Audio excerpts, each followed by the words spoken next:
Okay, this is our final little session on fear of failure and how to get rid of fear of failure, how to get rid of any kind of fear that keeps you from achieving good things, from behaving in the best manner, and from achievement. And one thing that really helps is a process I'm going to talk about for a minute. I have a new book coming out, and we're working on the title. It's either going to be called The Joseph Principles, or it's going to be called Jesus, Joseph, and You. And what that book's about, it is about how do you navigate adversity? How do you get through adversity, trials, problems, horrible things and little things, horrible things. I've had one of my dear friends in life, they had a daughter that was murdered. She was 8 months pregnant. And how do you get through that? How can you possibly get through that? We can't even imagine the agony and pain that this family felt.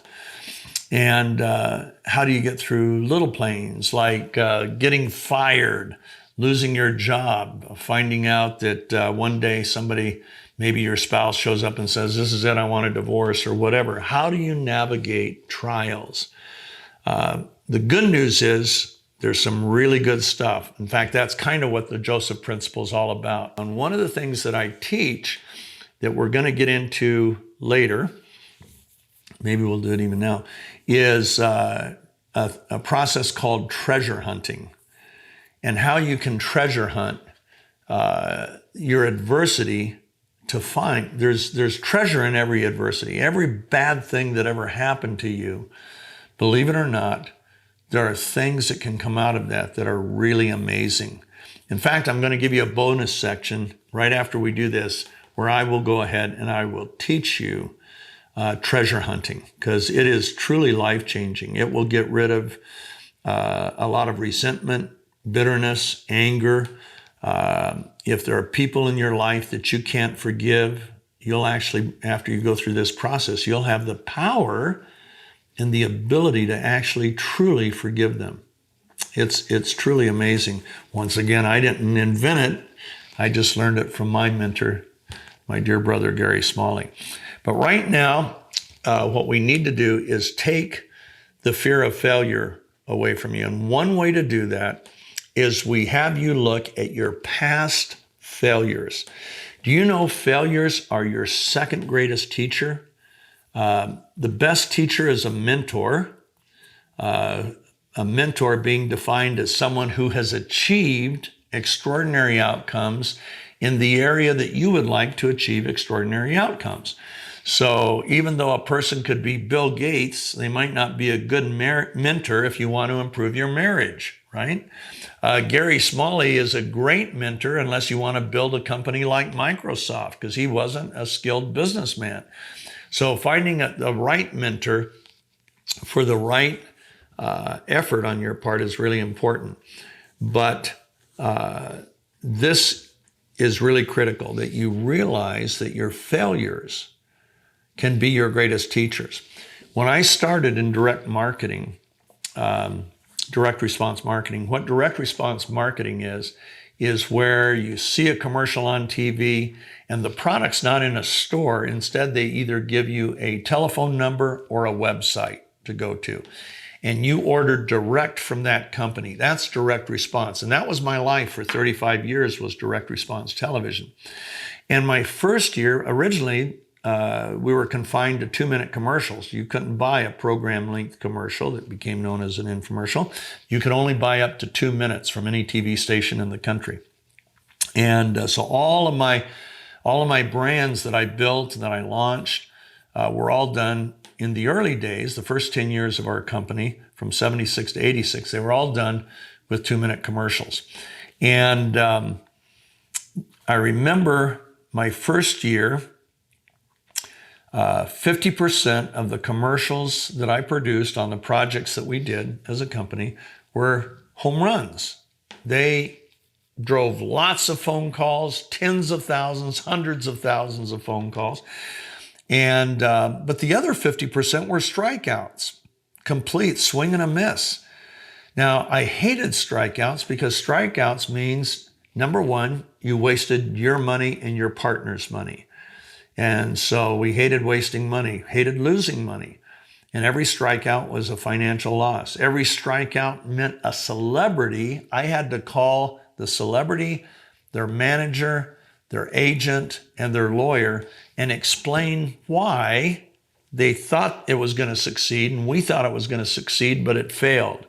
So it was very humbling, but more than that, it was very disappointing. I hated disappointing people because when I would involve a celebrity, they would get all excited, like, man, this is going to be an oil well for me based on what Steve's done on other projects. Well, I had to call him and tell him there's no oil there. We hit a dry hole. And it was always real hard. Then there was always the inventor of the product. And I had to call them, and here they had their dreams built up like, wow, look at the things Steve has done in the past. Now he's going to do this for me. Man, I'm going to make millions of dollars, only to hear the terrible phone call. No, we're not going to roll this into a national campaign because it didn't work. First year, 1 out of every 4 was a home run, and 3 out of 4 were strikeouts. And I hated those strikeouts. Well, I would study not the ones that were successful. I would study the strikeouts. And I think we've already talked about this in a previous one. And I would look at those strikeouts. Why didn't this work? And I would call people, call friends, one friend in particular that really had tremendous insight. And I'd say, okay, would you have called in response to this commercial?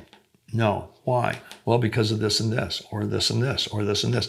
And I would do that with my partners. I'd interview them. I'd interview some consumers. And I'd really find out why that project failed. Well, my next year, my strikeouts were 50%. And that was a lot better, but still half the time I was striking out. And I thought, God, am I just stupid? Will I ever get this right?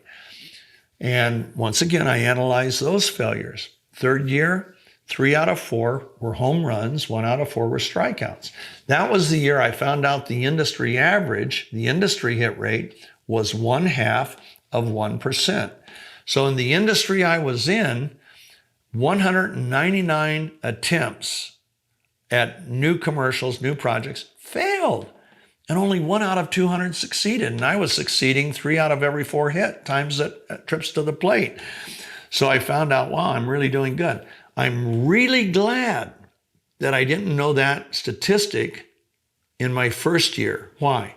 I would have never studied my failures. Failures are your teachers. So one exercise that I want you to do, I want you to think about different things that you failed in. Maybe it's a relationship. Maybe you've lost a marriage. Maybe it's a parenting relationship where you've really failed. And you think through that and you write down what brought about those failures. Now, you might come up with a list of 6 things. Guess who will furnish you with number 7, 8, 9, 10, 11? The person you failed with. If it was a project, your boss, your peers, will give you good ideas on why it failed. If it's a relationship, the person you failed with is a gold mine of things you did that caused that relationship to fail. So you can call that person, and if they're still talking to you, and you can say, okay, I know I failed in this area. Help me out. And I'm being sincere. Please tell me some of the things you can think of. Well, they may say, no, it wasn't you, it was me. No, I know that we both made mistakes, but I need to know my mistakes because I don't want to make those same mistakes in the next relationship, in the next project, in the next thing I do. So your failures, and this is how you lose fear of failure. When you realize that your failures are your second best mentor, they're a great teacher. They will teach you how to avoid failures in the future in the same area. So what happens is pretty soon, just like Steven Spielberg, just like me, you no longer really fear the failures because you know whatever thing you fell in, that's going to become a teacher. Thomas Edison, as we mentioned earlier, I know when we covered this in Creative Persistence. when he had failed 400 times, over 400 times on which filament would work. And he was asked, how do you feel about failing so many times? And he says, oh, I haven't had that many failures. Haven't had any. I've just learned what things to avoid, what doesn't work, so I can get closer to what will work. That's how you treat a failure. That's how you lose your fear of failure. In our next session, we're going to get into an area. It's going to take us a couple sessions, but it's one of my favorite. And that is, how do you deal with criticism? Criticism destroys a lot of relationships. Criticism will make you ineffective at work. Like fearing failure, you begin to pattern your behavior to avoid being criticized. So you don't take risks, you don't do things you should do because you don't want to risk criticism. Well, we're going to show you the right way to deal with criticism. Once again, it comes from Gary Smalley, but he taught me, I've used it, and it works.